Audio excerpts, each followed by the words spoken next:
कक्षा की हिंदी पाठ्यपुस्तक आलोक भाग 2 की पाठ्यचर्चा में आपका स्वागत है।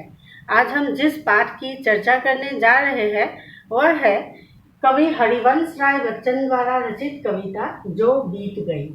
कविता के बारे में विस्तृत आलोचना करने से पहले हमें कवि के बारे में जान लेना आवश्यक है। हरिवंश राय बच्चन हिंदी भाषा साहित्य के एक सुप्रसिद्ध लेखक तथा कवि थे।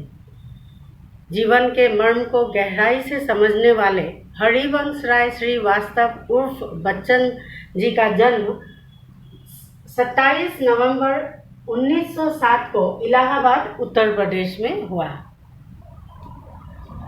उनके पिता प्रताप नारायण श्रीवास्तव और माता सरस्वती देवी थी। बचपन में उन्हें प्यार से बच्चन कहकर पुकारा जाता था। आगे चलकर यही उपनाम विश्वविख्यात हुआ और वे हरिवंश राय बच्चन नाम से जाने गए। शिक्षा इलाहाबाद के कायस्थ पाठशाला तथा गवर्नमेंट कॉलेज से शिक्षा प्राप्त करने के बाद बच्चन जी के जीवन में सबसे महत्वपूर्ण मोड़ तब आया जब उन्होंने काशी विश्वविद्यालय से अंग्रेजी साहित्य में एमए की डिग्री हासिल की और विदेश जाकर कैम्ब्रिज विश्वविद्यालय से पीएचडी की डिग्री हासिल की। कैम्ब्रिज विश्वविद्यालय से डॉक्टरेट की उपाधि पाने वाले ये दूसरे भारतीय थे। वैवाहिक जीवन सन 1941 में बच्चन जी ने तेजी सूरी से विवाह किया। उनके 2 सुपुत्र हुए, अमिताभ बच्चन और अजिताभ बच्चन। अमिताभ बच्चन आगे चलकर हिंदी फिल्म जगत के सुप्रसिद्ध अभिनेता के रूप में विख्यात हुए। आज भी श्री अमिताभ बच्चन जी के दुर्दांत अभिनय से हर कोई वाकिफ है। कर्म जीवन सन 1941 से 1952 तक बच्चन जी इलाहाबाद विश्वविद्यालय में छात्रों को अंग्रेजी साहित्य पढ़ाते रहे। उसके बाद कैम्ब्रिज विश्वविद्यालय से वापस आने के बाद वे आकाशवाणी इलाहाबाद और विदेश मंत्रालय में कुछ समय के लिए हिंदी विशेषज्ञ के रूप में नियुक्त हुए। सन 1966 में वे भारत सरकार द्वारा राज्यसभा के सदस्य भी नियुक्त किए गए। रचनाएं एवं भाषा हरिवंश राय बच्चन जी ने अनेक पुस्तकों की रचना की। उनमें से मधुशाला, मधुबाला, मधु कलश, निशा निमंत्रण, एकांत संगीत, आकुल अंतर, सतरंगिनी, हलाहल, खादी के फूल, मिलन यामिनी आदि प्रसिद्ध काव्य ग्रंथ है। इसके अतिरिक्त डायरी, आलोचना, निबंध आदि भी वे लिखते थे। उनकी रचनाओं की मुख्य भाषा हिंदी और अवधी है। हिंदी भाषा साहित्य में अमूल्य योगदान के लिए बच्चन जी को सन 1976 में भारत सरकार द्वारा पद्म भूषण की उपाधि से सम्मानित किया गया। उनकी मृत्यु सन 2003 में 95 वर्ष की आयु में मुंबई में हुई। अब हम जो बीत गई कविता के बारे में विस्तृत जन्म और मृत्यु, सुख और दुख ये जीवन की सबसे बड़ी सच्चाई है।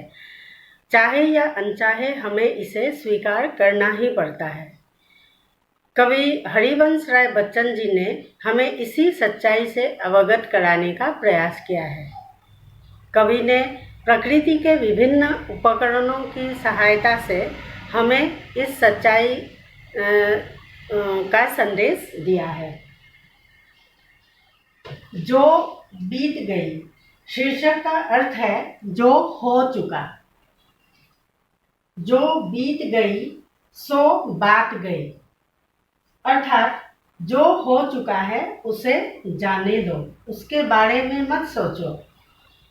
जीवन में एक सितारा था, माना बेहद प्यारा था, वह डूब गया तो डूब गया।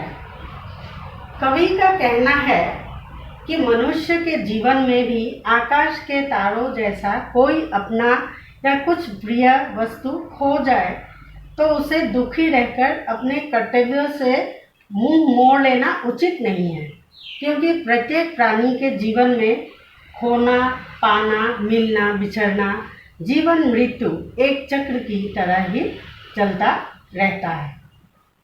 अंबर के आनंद को देखो, कितने इसके तारे टूटे, कितने इसके प्यारे छूटे, जो छूट गए फिर कहाँ मिले। पर बोलो टूटे तारों पर कब अंबर शोक मनाता है, जो बीत गई सो बात गई। कवि आकाश का उदाहरण देते हुए कहते हैं कि जिस प्रकार आसमान के अनगिनत तारे अपने किसी तारे के टूटने पर शोक में डूबे नहीं रहते और चमकते ही रहते हैं, ठीक उसी प्रकार मानव को भी अपनी प्रिय चीज या प्राणी के खो जाने पर दुख नहीं करना चाहिए, बल्कि जीवन के बाकी बचे हुए समय को सुखपूर्वक बिताना चाहिए। जीवन में वह था एक कुसुम, थे उस पर नित्य निछावर तुम। वह सूख गया तो सूख गया। अर्थात मनुष्य के जीवन में कुसुम माने फूल सदृश अनेक सुख होते हैं। उन पर हम अपना तन मन सब कुछ न्योछावर कर देते हैं, परंतु कभी कभी वह कुसुम सदृश सुख जीवन से छूट जाते हैं। मधुवन की छाती को देखो, सूखी कितनी इसकी कलियां, मुरझाई कितनी वल्लड़ियां, जो मुरझाई फिर कहाँ खिली। पर बोलो सूखे फूलों पर कब मधुवन शोर मचाता है, जो बीत गई सो बात गई। कवि मधुवन अर्थात उपवन की ओर इशारा करते हुए कहते हैं कि उपवन जिस तरह विभिन्न फूलों, कलियों तथा लताओं से भरा रहता है और सभी क्रमशः सूख जाते हैं, फिर भी उपवन कभी शोर नहीं मचाता या दुख नहीं करता, यानी उपवन बीती बातों को भूलकर फिर से हरा भरा हो जाता है। उसी तरह मनुष्य को भी अपनी बीती बातों को भूलकर वर्तमान में सुखपूर्वक जीना चाहिए। जीवन में मधु का प्याला था, तुमने तन मन दे डाला था, वह टूट गया तो टूट गया। यहाँ कवि मधु अर्थात शराब या मदिरा पीने वालों का उदाहरण देकर कह रहे हैं कि मनुष्य अपने जीवन के मधुरूपी सुख में तन मन से डूबा रहता है, परंतु एक दिन वे सारे सुख खत्म हो जाते हैं। मदिरालय का आंगन देखो, कितने प्याले हिल जाते हैं, गिर मिट्टी में मिल जाते हैं, जो गिरते हैं कब उठते हैं। पर बोलो टूटे प्यालों पर कब मदिरालय पछताता है, जो बीत गई सो बात गई।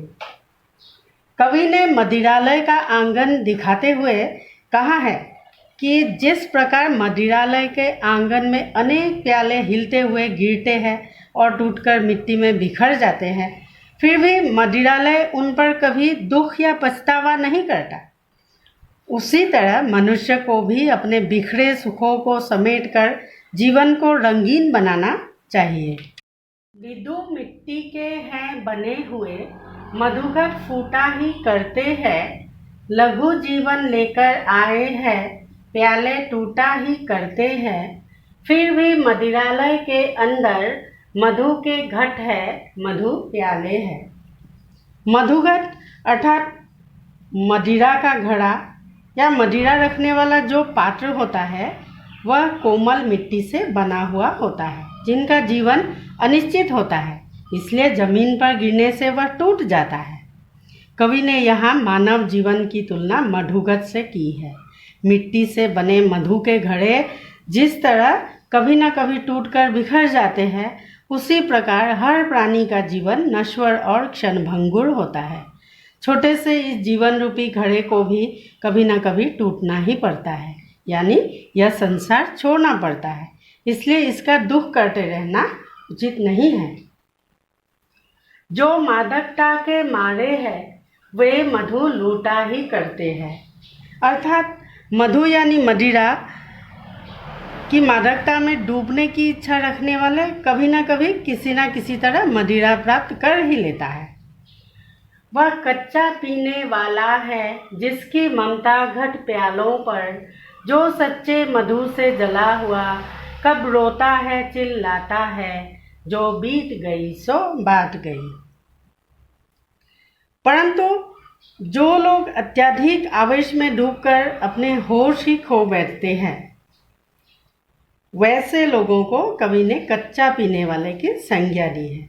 दूसरी ओर सच्चे पीने वाले वही हैं जो बिना होश खोए मधु की मादकता का आनंद लेते हैं। यहाँ कवि का कहना है कि सुख दुख को समान रूप में अपनाने वाला ही जीवन का सच्चा आनंद ले सकता है। वह दुख में कभी नहीं रोता या चिल्लाता है तथा सुख में भी आत्मविभोर नहीं हो जाता।